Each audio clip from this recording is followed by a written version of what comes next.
mulheres que se tornam mães se apresenta mais desafiadora no que diz respeito a encontrar um tempo para cuidar de si.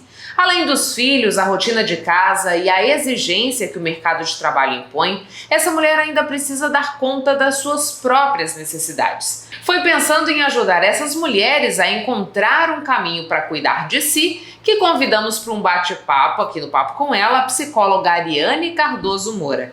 Ariane, muito obrigada por aceitar o nosso convite para que a gente pudesse conversar um pouco mais aqui no Papo com Ela. A gente sabe que a maternidade ela traz uma série de mudanças para a vida dessa mulher e quando ela vai voltar para o mercado de trabalho é mais uma responsabilidade que ela tem, né? Além de cuidar da vida profissional, ainda tem essa questão de cuidar dos filhos, da família e muitas vezes essa mulher fica deixando o cuidado consigo mesma para depois e ele por vezes fica abandonado. Qual é o prejuízo que a gente tem quando isso acontece? Olha, primeiro, né, é um desgaste emocional, né? A gente também tem ali, a gente pode observar quando a mulher deixa ela começa a ficar muito irritada, né? Ela não consegue lidar bem com seus filhos, com a família, com a casa. Então, quando ela começa a deixar de cuidar dela, ela abre o espaço para a irritação, para o desgaste, o cansaço extremo. E isso, a gente está falando assim, de uma condição de irritabilidade, de um cansaço que beira um esgotamento.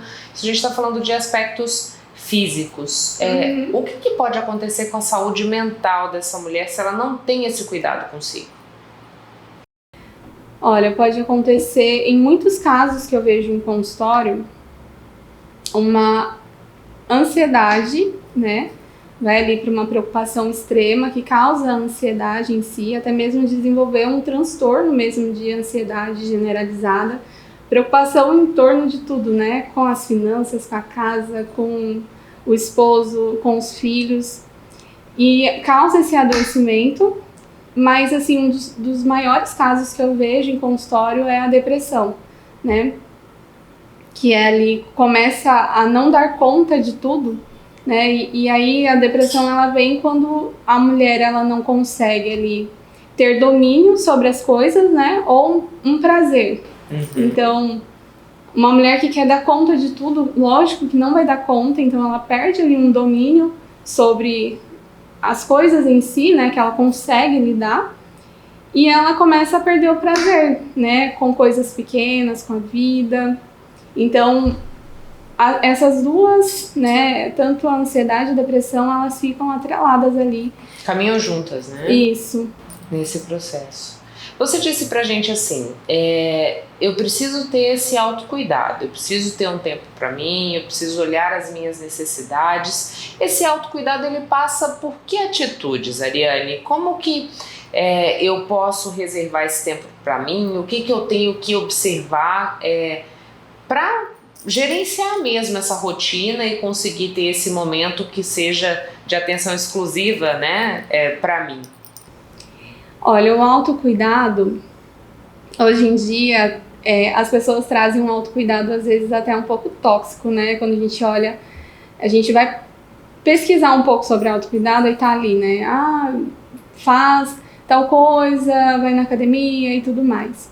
E às vezes é um ato simples que a mulher pode fazer ali no seu dia a dia, né? Acho que o principal, assim, é ela começar um degrau por degrau para começar esse autocuidado. Pode ser uns 15 minutos ali de descanso para ela, ler um livro, tomar um café da manhã sozinha, né? Tranquila, né? Que mãe ali, né, no seu dia a dia, às vezes a gente acorda e já vai pro trabalho ali da casa e de tudo mais e acaba esquecendo até de tomar um café da manhã, né? E aí, se essa mulher puder, pelo menos uns 15 minutos antes, preparar um café da manhã especial para ela, que já é um cuidado, já é um autocuidado, isso já melhora muito a saúde emocional dela. A gente passa por uma transformação muito grande quando a gente se torna mãe, né? Porque você passa por um processo que você precisa se descobrir enquanto mãe, A reinserção no mercado de trabalho, se você estava no mercado, não é mais a mesma coisa, porque você também precisa descobrir uma forma de estar profissional, mas adequando, não sei se adequando, mas conciliando com esse papel de mãe, que muitas vezes consome muita da nossa atenção, e você também precisa se descobrir enquanto mulher, porque as mudanças também acontecem, você precisa abrir mão de muita coisa, né? Os interesses vão se transformando em outros, o foco vai sendo outro. Esse processo também dessa redescoberta ajuda a gente se perder nesse caminho? Sim. O que eu vejo muito em consultório é mulheres assim, que a gente estipula, né, no tratamento em si, para ela fazer algo que ela goste. Uhum. E da mulher simplesmente ficar parada e falar assim, o que eu gosto? Não sei o que eu gosto. Eu gostava disso, mas hoje já não faz mais sentido para mim, né? Já não cabe mais no meu dia a dia. E aí a gente tem que passar por um processo mesmo de autoconhecimento, de saber naquele momento que você está vivendo, a sua idade, a idade que você tem, os filhos e tudo mais, você redescobrir mesmo o que você gosta. E a gente só vai conseguir passar por esse processo aí de saber o que a gente gosta experimentando, né? Aí a gente precisa colocar ali uns momentos, primeiro, às vezes até de autocuidado, né? Até meio que sem saber o que a pessoa gosta, para aí ela ter esse momento ali e pensando sobre ela mesma. Tem muitas pessoas que falam assim, vou tirar esse momento só para dormir. E o autocuidado ele vai muito além do dormir, né? Lógico, dormir é muito, ainda mais pra mãe, é muito bom, né? Descansar e tudo mais. Só que o autocuidado ele precisa ser um momento para que você se redescubra, né? Mas que haja ali um prazer em realizar algo. Uhum. O autocuidado ele precisa estar atrelado a isso. E aí você só consegue ter esse contato de se redescobrir se você começar a experimentar. O próprio autocuidado serve para você se redescobrir, digamos assim, isso, né? Isso. Fica mais complicado em alguma fase da vida esse processo? Dependendo da idade que eu tenho, isso pode ser um impeditivo também para essa mulher? Porque a gente falava agorinha, né? A gente se cobra para dar conta de tudo. E às vezes isso é humanamente impossível, mas a sociedade também cobra isso da mulher, né? Então esse fator idade, ele também pode ser um ponto que pese nessa dificuldade? Pode ter um pouco mais de dificuldade, sim. Porque já tem muitos anos, a pessoa já passou... É porque a gente aprende, né, a viver dessa forma. Então, muitos anos vivendo de uma forma... Eu tenho 32, então eu tenho uma vida que eu vivi de uma forma e agora, de repente, eu tenho que reaprender, né? Então, quanto mais o tempo passa, mais difícil fica. Porém, não é impossível, né? A pessoa se dedicando ali, né, tendo muitas vezes um acompanhamento, porque até esse processo de cuidado precisa de um acompanhamento. Tem muitas mulheres que têm muita dificuldade, se sentem muito culpadas, né, em ter esse momento para ela.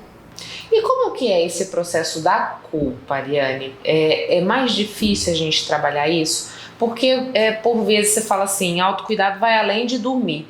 Às vezes uma simples soneca faz com que essa mulher se sinta culpada. Ou então ela tirar um tempo para poder fazer uma atividade física, ou para simplesmente sentar e ler um livro e deixar a casa, se for o caso, do jeito que tiver e reservar aquele momento para ela. Mas a culpa é mesmo muito recorrente. Sim. A culpa, o medo do olhar, do julgamento dos outros, né? Aí é um processo que precisa ser feito. A primeira parte é iniciar, né? A mulher precisa iniciar. E o processo de culpa pode surgir no meio do caminho, mas se a mulher entender, compreender, né, que quando ela se cuida, ela está cuidando, é um ato de amor para a família também, porque quando a gente está bem, a gente vai olhar para os nossos filhos bem. A gente vai conseguir enxergar, mesmo naquele furacão do dia a dia, a gente vai conseguir ter mais calma e paciência para lidar com as coisas da nossa rotina puxada. Eu falo isso por ser uma mulher real também, né? E quando eu comecei a cuidar de mim, né, tirar os meus 15 minutos no primeiro tempinho ali, eu vi o quanto isso fez diferença para minha filha, né, para o processo ali de estar com ela também dentro de casa. É porque se você não tem esse tempo, acaba que você está sempre exausta, a criança vai te demandar porque ela quer brincar, ela quer atenção e você não tem mais paciência para isso, né? Você está num limite de esgotamento que tudo fica muito difícil mesmo. E aí quem padece são os filhos, quando eles estão dentro dessa relação. Outra coisa que eu queria perguntar para você, Ariane, é assim, para que eu tenha esse tempo de autocuidado, qual é a parcela de ajuda que uma rede de apoio pode me dar nesse processo, né? E onde eu busco esse suporte para ter esse tempo para mim também? Essa questão da rede de apoio é bem complicado, sabe? Porque o que eu vejo de verdade, assim, né, de mulheres no dia a dia, é a dificuldade de ter uma rede de apoio. E aí, nós mulheres, né, mães, idealizamos uma rede de apoio, né? Minha mãe vai me ajudar, meu esposo e tudo mais. Esse daí é uma rede de apoio. Mas muitas vezes, muitas mulheres, elas só têm ali a escola, pode ser uma rede de apoio. Amizades, né, também pode ser uma rede de apoio. E sim, a rede de apoio ela é importante nesse processo, muito importante, muito significativo para a mulher. Mas eu sei o tanto que é difícil para muitas mulheres, para a realidade de muitas mulheres ter esse apoio em casa. Só que o que eu quero deixar aqui é que para as mulheres não ficarem, né, naquela angústia, eu não tenho ninguém para me ajudar, por isso que eu não faço. Faça mesmo, busque, né, fazer aquilo que você consegue, né? A criança tá dormindo, é esse momento que eu tenho. Busque fazer esse momento de autocuidado nesse espaço de tempo. É muito pouco, né? O ideal seria mais tempo, né? Mas é o que você tem, né? E é um processo de aceitação também, sabe? Porque muitas vezes a gente está lutando ali na nossa realidade e não vivemos. E se a gente começar um processo de aceitar o que nós temos, né, o que nós podemos fazer ali e lidar com aquilo, né, mesmo que seja difícil, a gente começa a viver de verdade, né? A gente começa a ter momentos bons também, né, apesar de... Quando a gente pensa nas mães atípicas, esse desafio é ainda maior? Ainda maior. Porque acaba que tem uma exigência maior também, né? A criança precisa de cuidados especiais. Exatamente. Hoje eu trabalho com família atípica, né? Eu atendo as crianças, mas é a família em si. E muitas vezes são só mães solitárias vivendo ali seu dia a dia com os filhos. A gente sabe que a taxa de abandono, né, se está dentro de um relacionamento, ela acaba sendo maior quando a criança é atípica. A gente viu isso muito nos casos de microcefalia, agora, né, com os altos índices de autismo. O que você vê nessas mulheres quando elas chegam em consultório, Ariane, que você fala assim, eu trabalho famílias atípicas, né? Qual que é a realidade vivenciada, assim? É essa solidão? Essa solidão. A mãe é extremamente exausta, mas ao mesmo tempo com muito medo de deixar os seus filhos para qualquer pessoa, né?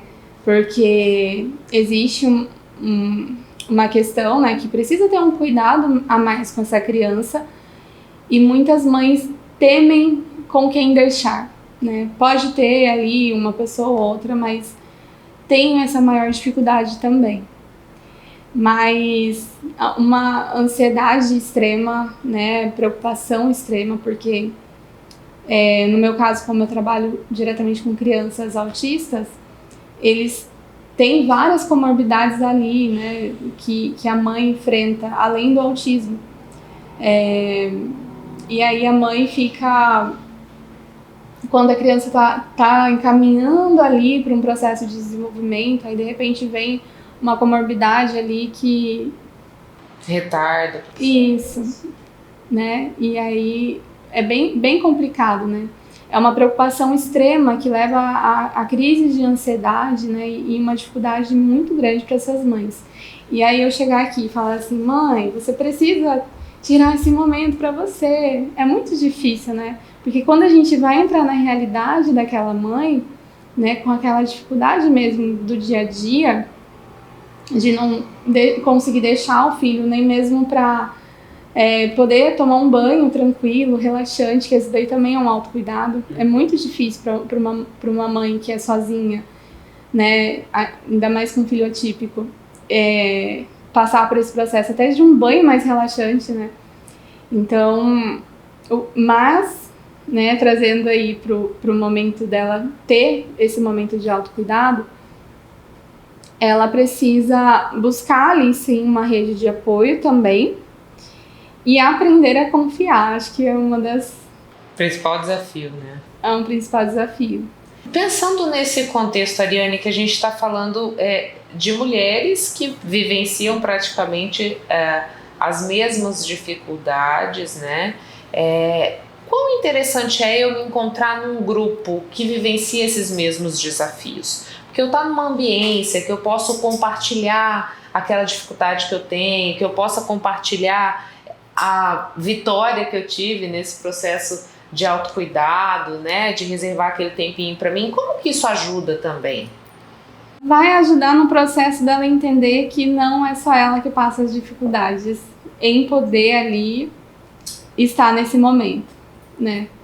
É um processo de empatia também, né, que vai passar ali dentre aquelas mães que estão ali naquele contexto, principalmente essas mães que têm a dificuldade com seus filhos, né, que a família típica que eu falo. É muito interessante que tenha esses momentos com outras mães para ter essa bagagem compartilhada, né, ter o compartilhamento ali dessas bagagens. Então vamos lá, vamos pensar que tem mães que estão nos assistindo, que estão vivenciando esse desafio. O que você recomenda para elas para iniciarem esse autocuidado? Né? Qual que pode ser o primeiro passo que elas dão nesse processo, mesmo a gente sabendo que é difícil, dependendo da idade do filho é mais complicado ainda. Então, quais são os pequenos passos que a gente pode adotar no nosso dia a dia para tentar reverter essa situação e encontrar um tempo para que a gente respire e se cuide também? O primeiro passo, assim, né, olhando a sua realidade, é estipular um horário fixo tanto para dormir quanto para acordar. Rotina é importante, então. Exatamente. Aí você precisa, a mulher precisa, né, ter esse momento mesmo antes de dormir e depois, né, ao acordar. Depois disso, né, porque até isso daí é bem difícil para uma mãe corrida, até esse processo. Depois disso, trazer pelo menos uns 15 minutos todos os dias para fazer algo que goste, né? Eu não sei o que eu gosto. Tira esses 15 minutos, nem que você olhe para a parede, mas tira esses 15 minutos. E experimente coisas, né? Exatamente, experimente. Esses 15 minutos vão virar ali uns 30 minutos, né? 1 hora. Não tem um exato, né, ideal para uma mulher, nem o que ela fazer. Porque pode ser, para mim, pode ser uma Netflix, né? Um episódio de uma série. Para mim pode ser isso. Para outra mulher pode ser um livro que ela goste. Para outras ali pode ser jardinagem, pintura. Muitas das minhas pacientes vão para isso, para cuidar do jardim ali, até para tratamento de depressão, muitas foram e melhoraram por conta disso, por fazer coisas que gosta, né? Então descubra nesses 15 minutos o que gosta, né? E sempre ter na sua agenda, sabe, como prioridade aquilo ali. Porque o que eu vejo muito, assim, de mulheres é que tudo é prioridade, menos ela. Então, se possível, assim, já marca na sua agenda tal dia, tal hora, eu vou fazer isso pra mim. Acho que é importante também. Você sabia que a sua alimentação está diretamente ligada à sua capacidade de ser produtivo? É isso mesmo.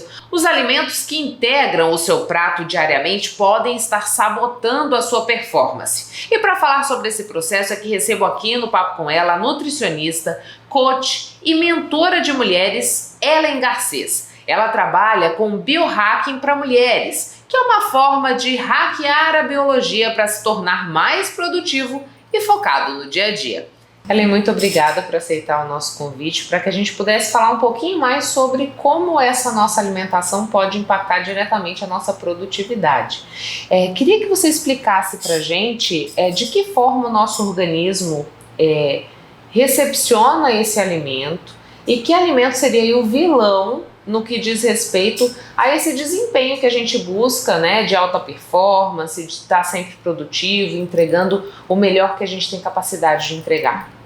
Bom, primeiramente, obrigada, Michele, pela oportunidade de estar falando desse tema aqui. Porque quando a gente está falando de alimentação, as mulheres muitas vezes são bombardeadas, né, do que é uma alimentação correta, é uma dieta low carb, é preocupar com emagrecimento, hipertrofia. E dentro de toda essa visão, e até porque eu também sou uma pesquisadora, eu sempre vi que os estudos eram focados sempre com homens, sem considerar o ciclo menstrual feminino.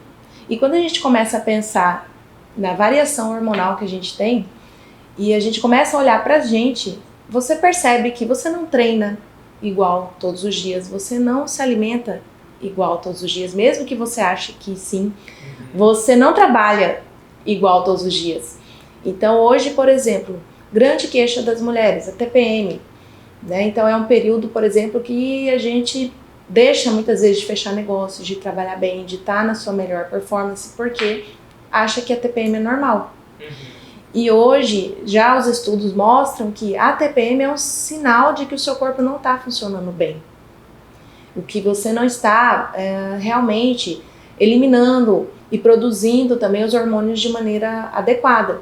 Então, a alimentação, hoje, no meu trabalho e na minha visão, é justamente para cada fase que a mulher está, ela precisa ter uma alimentação direcionada. Não é só cortar o carboidrato, não é só, é o açúcar, mas é um conjunto de estratégias que você precisa dar atenção ao longo do seu mês. Por exemplo, todo mundo quando fala assim, eu não gosto da minha menstruação, né, uma fase que incomoda, muitas mulheres até preferem não menstruar, mas é uma fase que a mulher tem a sua intuição mais aflorada. E ela também tem um potencial criativo muito grande. Então, às vezes, a gente está focando só no negativo. Na fase da menstruação, não é uma fase para você estar se preocupando muito com a dieta, com o exercício. Seria um momento para você ali... Mais introspectivo, né? Olhar para si, olhar o que você pode fazer para os próximos meses. Por exemplo, depois da menstruação, a gente entra numa fase que é a fase folicular, que é onde os hormônios estão subindo. Aí, nessa fase, você pode cuidar da sua dieta. É uma fase que o seu corpo gosta mais, por exemplo, dos carboidratos, o que normalmente as mulheres chegam para mim no consultório ou nas minhas mentorias. Doutor, eu gosto de arroz, eu não me vejo sem arroz. E infelizmente foi se plantado que o arroz é um alimento ruim, é contra a dieta. Ele é um alimento natural. O que é o grande vilão, como você até me perguntou, hoje seria o excesso de industrializados que a gente tem na nossa rotina. Isso por quê, Ellen? Porque os industrializados, eles têm muito sal, muito açúcar, muito corante, muito conservante. É isso que faz com que o alimento industrializado seja prejudicial para a nossa saúde? Então, o que acontece? Quando a gente pensou, por que foi feito os alimentos industrializados? Era para nos dar poder trazer para nossa rotina mais facilidades. Então eu tenho um alimento pronto, é só esquentar. E quando ele começou a entrar no mercado, lá pela década de 70, 80, o mercado absorveu, as pessoas gostaram, mas começou a aumentar muito os casos de obesidade e doenças que a gente chama de crônicos não transmissíveis, que são a obesidade, a hipertensão, diabetes tipo 2.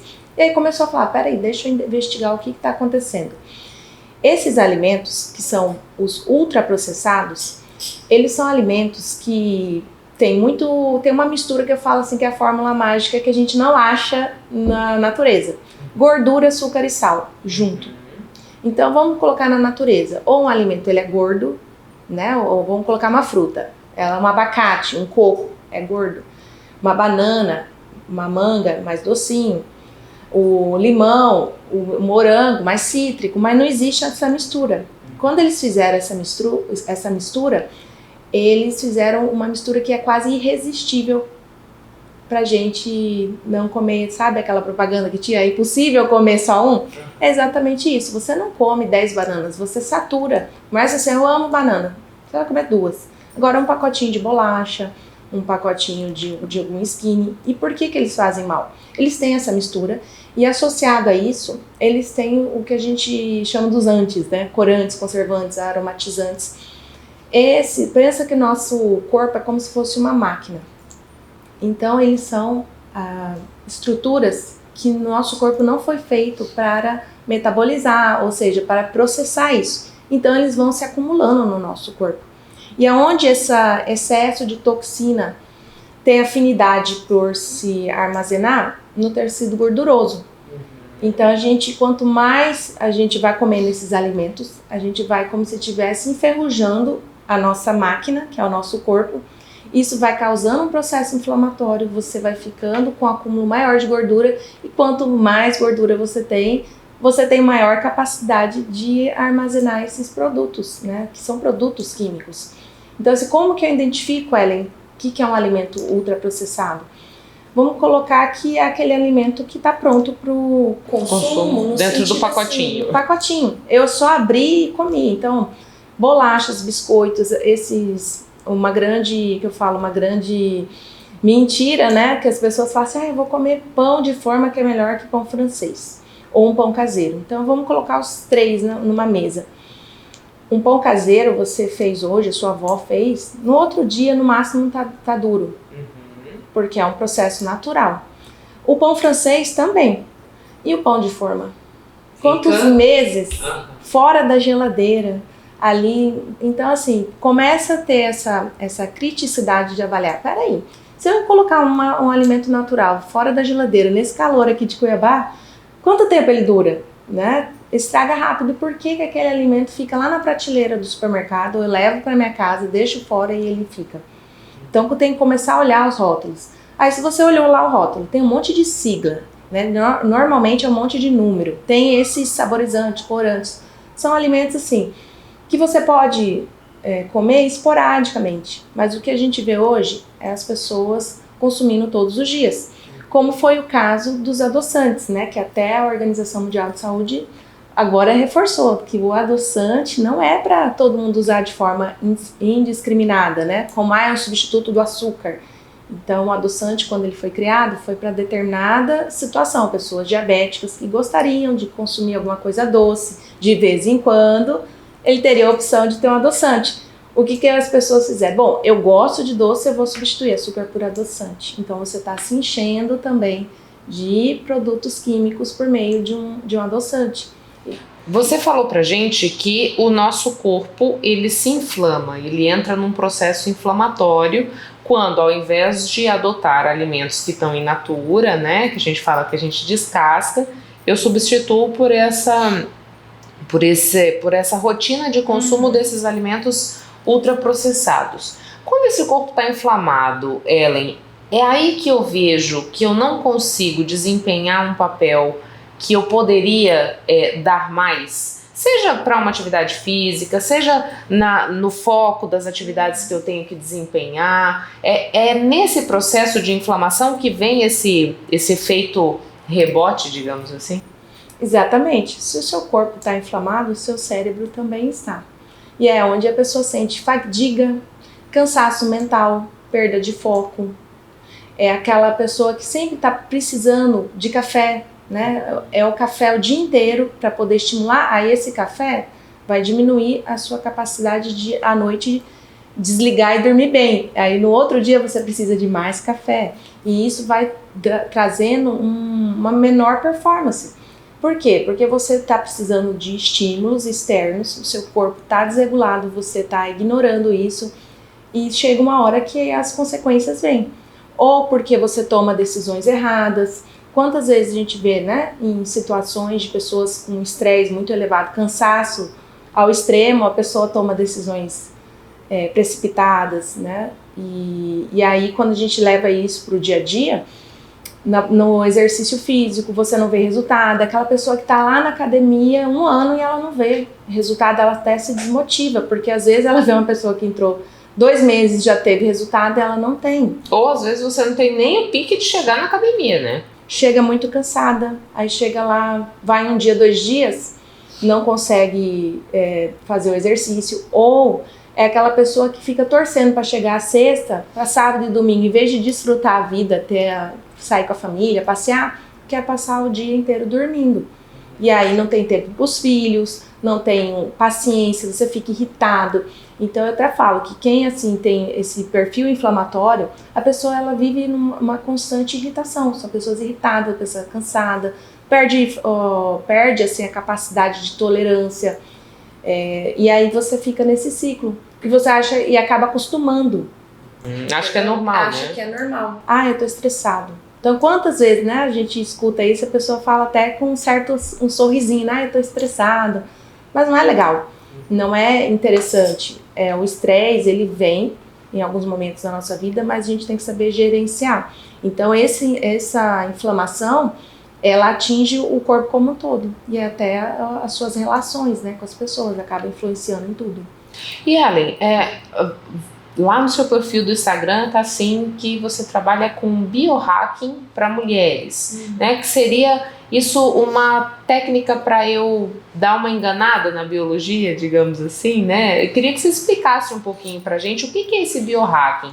É aprender a melhor forma de lidar com o meu corpo, com as minhas fases, como você bem colocou pra gente sobre a questão menstrual, que às vezes as mulheres não são tão olhadas. E aquilo que se aplica aos homens não tem tanta efetividade nas mulheres?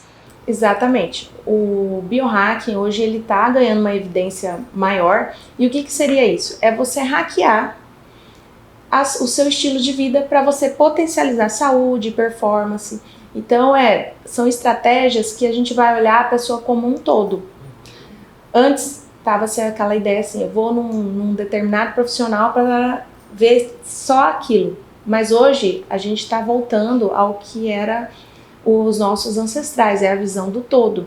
A visão holística, né? Exatamente, nós somos 3 corpos, o físico, o emocional e o mental. Não tem como você dissociar isso. Então as estratégias do biohacking vêm para uma alimentação mais limpa, um sono mais reparador, você trabalhar melhor, mas com qualidade de vida. Inclusive isso surgiu baseado em alguns grandes empresários que quando eles chegaram no auge da carreira deles, eles olharam a saúde estava péssima, qualidade de relacionamentos ruins, e eles começaram a fazer, deixa eu ver o que eu posso trazer para minha rotina que vai melhorar. E aí começou os pesquisadores, e aí hoje já tem vários estudos. Então, o que eu quero trazer nisso?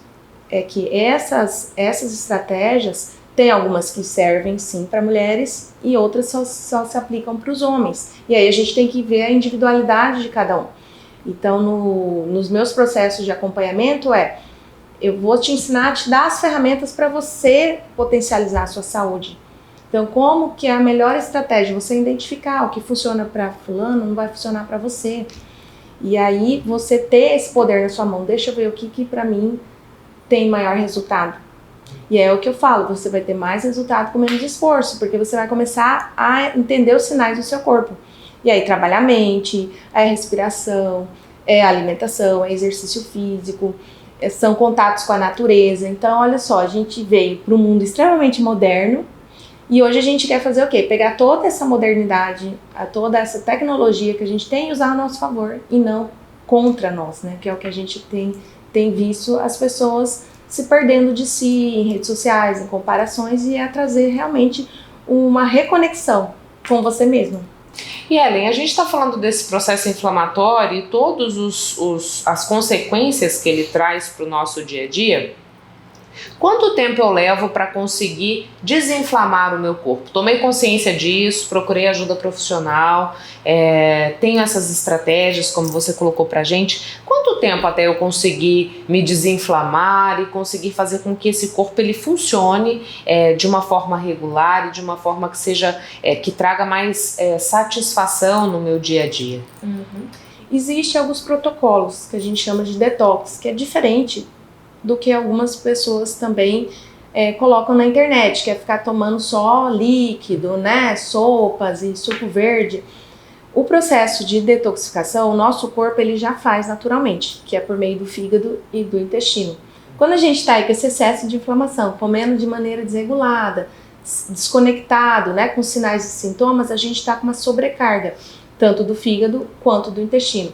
Então, os protocolos que hoje eu trabalho, depende muito do como a mulher está. Vai de 7 a 21 dias. Então, são protocolos que a gente trabalha para trazer uma alimentação mais limpa, tirar alguns alimentos que, mesmo sendo saudáveis, eles podem desencadear alguns processos alérgicos. Por exemplo? Por exemplo, as oleaginosas, que a gente fala, que é as castanhas, o amendoim. São pessoas que às vezes você consome e você não percebe que você é alérgico, porque você não tem aquela reação alérgica que a gente pensa, comi e tá coçando, deu algum tipo de acne. Não, pode ser o que a gente chama dessa inflamação subclínica, tá inflamando o seu corpo por dentro. Tem também os lácteos, que algumas pessoas apresentam também nessa forma, ela não consegue associar, mas de repente sempre está com azia, está sentindo o estômago estufado, tudo que come estufa, passa mal, e às vezes associa alimentos errados. O que acontece? Quando o seu intestino não está funcionando bem, não é aquele determinado alimento que você comeu naquela hora estufou, é porque já não estava bem, e aí foi um gatilho, que a gente chama, né, que é assim, foi só o estupim para aquilo acontecer. Então, o trigo também. Então, assim, a gente vai trabalhando isso. Eu peço para um protocolo para ela eliminar isso da rotina durante aí 7, 15 ou 21 dias. E aí vai fazer uma reintrodução. A maioria delas percebe que tinha algum grau, percebe assim que melhorou disposição, reduz peso, porque você inflamado, você retém mais líquido também. Então percebe uma definição melhor no corpo, principalmente quem está na academia, percebe que não está mais com aquele estufamento, melhora a clareza mental. Então assim, um protocolo de 21 dias você vê bons resultados. Aí você faz isso, não precisa repetir novamente. Aí a gente faz uma introdução e você começa a introduzir alimentos mais saudáveis na sua rotina. Um protocolo assim de detox você pode fazer 2 a 3 vezes no ano. Porque nós sempre estamos sendo expostos à toxina, mesmo quando eu tenho uma alimentação limpa, a poeira, a maquiagem que a gente usa, né, os agrotóxicos nos alimentos, tudo isso causa certos acúmulos no nosso corpo. Então, é um protocolo que todo mundo devia fazer, pelo menos aí 2 vezes, 3 vezes no ano, para poder ajudar o corpo a funcionar. Normalmente, é como se fosse assim, uma calibragem que você está fazendo no seu corpo a cada 2, 3 meses você fazer, é interessante. Ellen, muito obrigada pelas informações aqui no papo. Infelizmente o nosso tempo acabou, Sim. Mas pode ter certeza que a gente vai conversar mais vezes. Tá bom, se quem tiver dúvida, né, pode também me seguir no Instagram, colocar suas dúvidas lá e a gente se vê no próximo programa com outros temas. Eu quero aproveitar esse espaço para mandar um beijo para as minhas meninas. Isso mesmo, as minhas meninas lá de Rondonópolis. São pessoas que sempre estão acompanhando o Papo com Ela e que me pediram, Michele, lembra da gente, manda um beijinho. Então um beijo, Neuci, um beijo, Dona Petu, Josefa, Rosimar, muito obrigada por acompanharem o Papo com Ela todo domingo aí de Rondonópolis. Considerada a maior biblioteca pública de Mato Grosso, a Biblioteca Pública Estadual Estevão de Mendonça já foi uma unidade militar que treinava combatentes. Fundada em março de 1912, ela passou por 2 sedes até chegar ao Palácio da Instrução em 1975. Hoje, o acervo conta com mais de 80 mil livros e vasta programação. O riquíssimo acervo de quase 80 mil livros e o Palácio da Instrução, patrimônio histórico de Mato Grosso, com arquitetura no estilo neoclássico, dão a vida à Biblioteca Pública Estadual Estevão de Mendonça, que completou em 2023 111 anos. Após a Guerra do Paraguai, isso é final do século XIX, houve uma vinda de imigrantes da Europa, principalmente os italianos, e que remodelaram, refizeram, né, a estética da arquitetura aqui, principalmente em Cuiabá. E com isso eles trouxeram o estilo neoclássico, que é o que compõe as formas do Palácio da Instrução. É um prédio que teve essa função educacional até a década de 70, mais precisamente até 1975, e que já recebe, né, então, a Biblioteca Estadual Estevão de Mendonça, Biblioteca Pública Estadual Estevão de Mendonça, há um longo período, sendo a principal biblioteca do nosso estado e que fomenta não somente a cidade de Cuiabá, como o estado todo. Além dos livros, objetos históricos compõem o acervo, como nas salas de literatura indígena e literatura afro. A sala de obras raras possui alguns livros e documentos que remontam os anos 1700. A nossa biblioteca ela é composta por 12 salas temáticas, que é esta sala onde a gente está, que é a coleção Mato Grosso, muito procurada pelos concurseiros para estudar, né? Que fala sobre história de Mato Grosso, geografia. É aqui que nossos concurseiros vêm buscar. Nós temos a coleção Assuntos Gerais, nós temos a coleção infantil, a coleção Braille, a sala de obras raras, a sala de obras de referência, coleção de multimídias e periódicos, a sala coleção afro e a coleção indígena e aquela coleção literatura geral que está tudo no prédio, no piso superior, na parte de cima. Além de preservar a memória, o local desenvolve um papel social e cultural muito importante. Recebe escolas para visitação guiada, tem projetos de contação de histórias e fará o seu primeiro Halloween no próximo mês. Alguns cursos também são ministrados, como o curso básico de Braille, que acontece 2 vezes ao ano. Além dela estar atualizada com novos acervos, né, que são livros modernos, que a garotada gosta, a biblioteca tem o papel de ser guardiã da memória. Então, essa sala de obras raras e uma sala de obras de referência lá em cima que faz esse papel. Nós temos livros de referência de Monteiro Lobato, toda a coleção da época do Sítio do Pica-Pau Amarelo está todinha lá. Temos a sala de multimídia lá em cima, que é onde que a gente tem expostos aparelhos como disco de vinil, a vitrola, que as criançadas da nossa geração hoje não conhece mais. Para emprestar os livros, basta preencher o formulário e fazer a carteirinha. São até 3 livros por vez, que você pode ficar por até 10 dias. Se precisar, ainda pode renovar 2 vezes. A gente também tem na biblioteca o laboratório de informática, que ele não é grande, é pequeno, são 10 computadores que a gente tem, que o usuário pode vir, né, usar, pode olhar, como é que fala, o e-mail, que às vezes ele não tem um computador em casa, é um meio de que tem de fazer uma pesquisa dele, conversar com um ente distante, né. Nessa sala de laboratório a gente atende até os moradores de rua. A entrada na biblioteca é gratuita, possui Wi-Fi disponível e você ainda pode utilizar a sala de jogos. A visita guiada é feita para todos que desejarem. Vale a pena conhecer e usufruir. Todos que desejem, né, conhecer o espaço, a gente pode dizer que aqui é um local primoroso, onde você pode ter contato com a arquitetura centenária, um prédio de grande dimensão, de grande qualidade. Também um local muito agradável, né, espaçoso, aqui você tem toda a estrutura necessária para poder utilizar, né, do equipamento, além, claro, da própria biblioteca, né, que tem um número muito qualificado de exemplares. Nossas salas oferecem livros para todos os gostos de leitura. Basta vir na biblioteca, que estamos abertos de segunda a sexta-feira, das 8 da manhã até as 17 horas da tarde.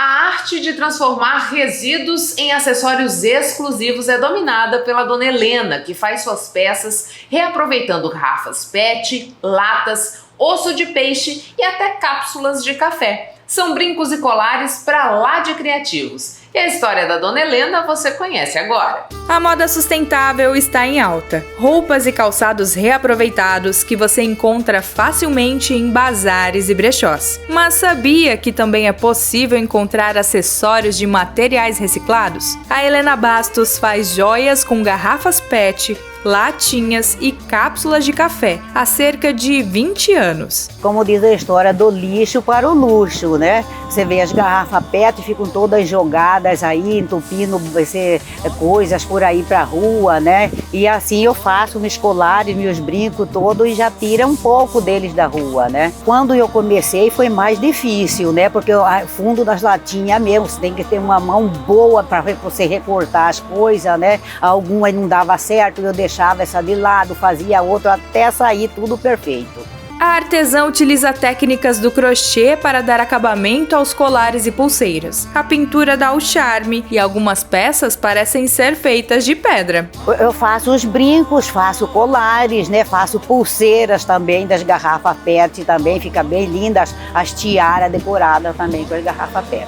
A primeira peça que eu fiz foi das garrafas PET mesmo, os brincos. Aí depois disso, das primeiras peças, aí eu faço de mais modelo, não é só desse modelo aqui, tem outros modelos que eu faço, tem vários modelos. Eu gosto muito de fazer. Os brincos, colares e pulseiras podem ser adquiridos em feiras de artesanato em Cuiabá. De 15 em 15 dias, ela expõe suas peças no bulicho do Sesc Arsenal, que acontece toda quinta-feira. Também podem ser encomendadas pelo telefone 659 9643 1798. E para quem tem interesse em fazer uma renda extra com o artesanato, a Dona Helena deixa um recado. Para quem gosta também ter a curiosidade de pegar coisas e fazer, porque é assim que eu comecei também, né? Curiosidade de fazer as coisas. Aí eu fui montando coisa, pintando para lá, para cá, até dar certo.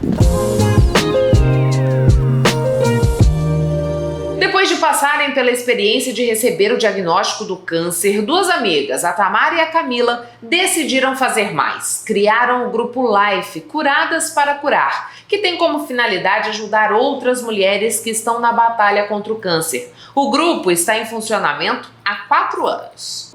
Já ouviu aquele ditado? A união faz a força. Em meio à luta incessante e imprevisível contra o câncer, duas amigas, a Tamara e a Camila, resolveram criar um coletivo de apoio, o Grupo Life Curadas para Curar. O Life hoje funciona no WhatsApp, que é um grupo que hoje cadastrado, 95 mulheres cadastradas, né? Fora que já passaram, já não estão mais com a gente. A gente faz encontros mensais e esses encontros mensais é sempre focado na saúde mental da pessoa, do emocional, né? Então a gente sempre está preocupado com o emocional. O que você está passando, eu sei. Segura a mão e vai. Uma iniciativa de amor que já ajudou mais de 150 mulheres. A missão é celebrar a vida, dar esperança mesmo no desafio, comemorar a cada conquista e ajudar a aliviar o fardo na jornada da doença. Cada encontro a gente leva um profissional para sanar aquela dúvida, fica de olho no WhatsApp. Eu tô com dúvida de ginecologista. O Life vai lá e leva uma ginecologista. Eu não sei o que é um paliativo, que é um assunto bem pertinente para quem está em tratamento. A gente vai lá e leva profissionais para falar do paliativo. Então, assim, todo mês a gente traz algo que é relevante para as mulheres do Life. O Life realiza diversas ações como rodas de conversa, diálogos com profissionais da saúde, caminhadas, subida pela vida, onde vão até o topo do Morro de Santo Antônio, e também visitas nas casas de mulheres que estão em tratamento paliativo. E a equipe do Papo acompanhou uma dessas visitas. Eu faço quimioterapia no Hospital do Câncer e lá eu conheci uma pessoa que ela falou do Grupo Life. E assim, eu estava passando por um momento muito difícil, porque eu tenho poucas pessoas da família e ela falou que seria bom para mim estar em grupo, né? E a gente conversa bastante, a gente distrai. Não é todos os dias que é flores, porque a gente tem muita perca no grupo. E às vezes a gente fica desmotivada, mas é a caminhada da gente. A recepção começa com uma massagem feita pela Denise, que alivia alguns sintomas como inchaço e dores no corpo. Logo depois, as outras pessoas do grupo entram para uma roda de conversa, fazem brincadeiras e levam uma rosa do deserto, que tem um simbolismo especial. Quando a pessoa termina um tratamento, tem um sino, elas tocam um sino. A gente leva um balão, toca o sino. E para paliativa, vai ter um tratamento contínuo. Eu fiquei pensando, o que eu vou simbolizar ela? Aí eu trouxe a rosa do deserto. A rosa do deserto, toda vez que ela brotar, ela vai olhar para aquela rosa e vai ver uma fase que ela venceu nesse período. E nesse período tem uma história para contar. Então ela é uma vencedora e a gente traz isso. E a estética e a massoterapia paliativa tem a função de levar bem-estar para o paciente oncológico, né? Eles sentem muitas dores, muitas contraturas, a químio deixa muitos efeitos colaterais no corpo, se incomoda muito o paciente. Então vem a massoterapia paliativa com a drenagem linfática para drenar esses líquidos, para trazer melhora para esse paciente. Melhora a circulação, trabalha junto também a questão da ansiedade. O Rafael é psicólogo e conduziu um encontro na casa da Nalva. Caracterizado, levou um pouco de descontração e alegria para a família. O choro foi inevitável, mas o grupo fortaleceu. Então esse impacto que a gente tenta levar nas visitas é justamente para estimular a motivação, a perseverança, ativar as emoções que acabam contribuindo para o nosso sistema imunológico. Eu, como psicólogo, tenho estudado muito a respeito da importância não só do lúdico, mas de promover esses momentos através das visitas domiciliares para essas pacientes que estão no estágio onde elas mais precisam e às vezes elas não têm ninguém, né? Nesse momento de fragilidade. Se você é paciente oncológica, precisa de acolhimento e quer fazer parte do Grupo Life, é necessário preencher um cadastro com algumas informações. Você pode entrar em contato através do telefone 659 9919 8357 e também nas redes sociais, @Life Curados para Curar. Muitas vezes a gente não vai conseguir mudar o fim da história de alguém, mas podemos deixar a caminhada mais leve. E o Life vem para deixar a caminhada mais leve, para segurar na mão e falar, eu sei que é difícil, nós vamos ir com você. Nem sempre vamos fazer dancinhas, nem sempre vamos rir, às vezes vamos chorar, mas vamos estar do seu lado. Esse é o Life. O Papo com Ela chegou ao fim, eu agradeço a você que ficou comigo até este momento e aproveito para fazer um convite. Siga o Papo no Instagram, no Facebook e se inscreva no nosso canal no YouTube. Lembrando que você pode nos ajudar a fazer o Papo mandando a sua sugestão de entrevista ou reportagem. Tenha uma excelente semana, a gente volta domingo que vem às 9 da noite aqui na TV Cidade Verde e eu espero você. Um beijo e até lá!